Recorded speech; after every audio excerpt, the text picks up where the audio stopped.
Bonjour et bienvenue dans ce tutoriel consacré à Adobe InDesign. Aujourd'hui, nous allons voir comment créer un effet miroir dans Adobe InDesign. C'est un peu la mode dans la publicité, c'est un effet assez sympa. Et vous allez voir que ce n'est pas si compliqué que ça. Tout d'abord, nous allons importer une image. Et vous allez voir que nous pouvons le faire tant avec une image qu'avec un texte par exemple. Mais ici, je vais importer une image, donc je vais dans le menu File, Place, c'est importer en français, et je vais par exemple aller chercher une image que j'ai préparée ici, qui est une photo d'un bâtiment très design à Valence, en Espagne. Voilà. Donc j'ai importé mon image. Pour l'importation et la gestion des images, je vous renvoie au tutoriel qui lui est consacré. Donc ici, je pars du principe que vous savez importer des images. Maintenant, nous allons voir un ensemble de fonctionnalités très utiles dans le cadre de l'effet que je veux créer. Tout d'abord, nous allons copier cette image et la coller sur place, c'est-à-dire la coller exactement au-dessus.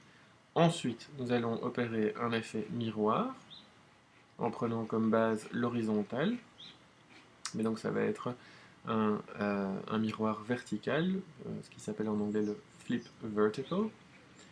Ensuite, nous allons diminuer l'intensité ou l'opacité de l'image qui aurait été copiée en miroir, et ensuite nous lui appliquerons un dégradé vers la transparence. Donc, c'est une opération qui est réalisée, ou un effet qui est réalisé en 4 opérations, 4 étapes, relativement simples, mais il faut utiliser les opérations correctement.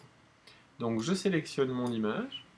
J'en fais une copie dans le menu édition, ou bien pour ceux qui utilisent les abréviations, Commande C sur le Mac ou CTRL C sur le PC. Et je retourne dans mon menu édition, et ici vous voyez que j'ai une option qui s'appelle Paste in Place en anglais, ou Coller sur place en français. L'abréviation clavier est un peu plus exotique, mais elle fonctionne très bien.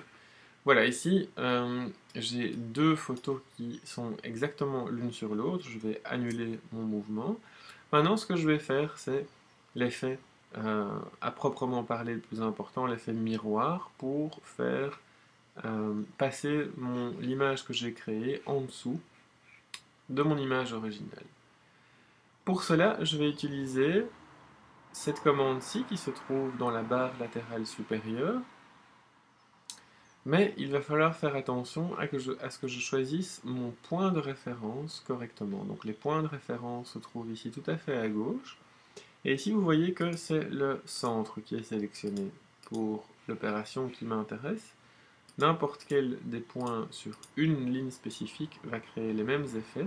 Et dans ce cas-ci, si je clique maintenant sur mon bouton miroir, vous voyez que la photo reste en place, c'est normal, parce que son centre est sélectionnée comme point de référence et elle pivote sur elle-même.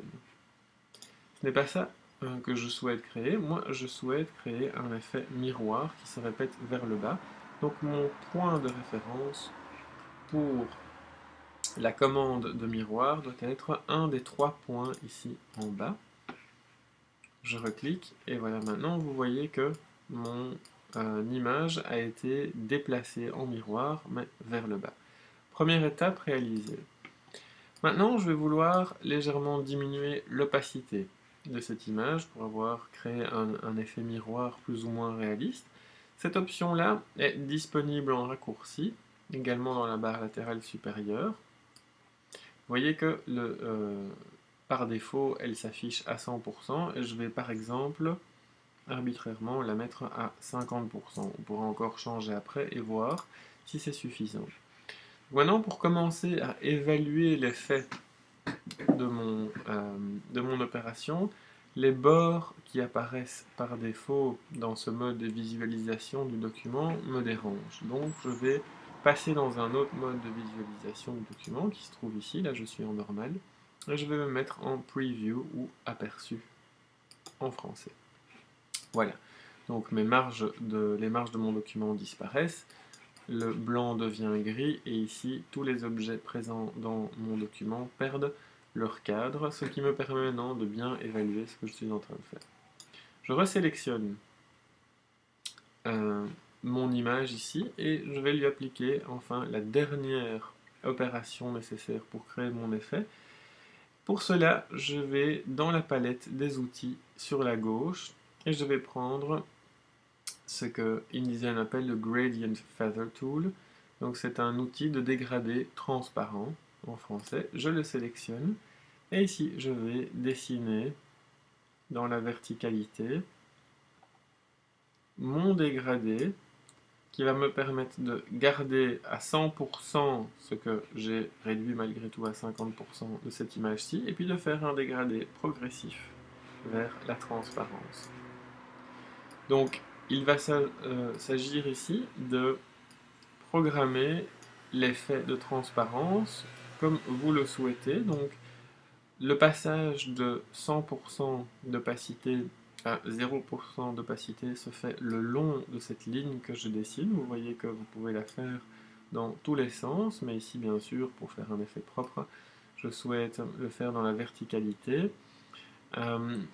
InDesign reconnaît la verticalité et vous propose de suivre un guide intelligent qui s'affiche tout seul. Si jamais vous voulez vous en passer, vous pouvez aussi utiliser la touche Shift pour forcer vous-même manuellement le dégradé.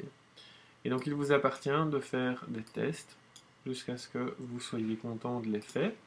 Au niveau du dégradé, je suis content, je pourrais encore décider de diminuer l'opacité de mon bloc pour créer un effet comme celui-ci. Voilà, vous voyez donc que c'est une opération qui n'est pas complexe, mais qui requiert malgré tout plusieurs étapes. J'espère que vous aurez beaucoup de plaisir à l'utiliser, et je vous donne rendez-vous dans la vidéo qui suit pour faire la même chose au niveau du texte.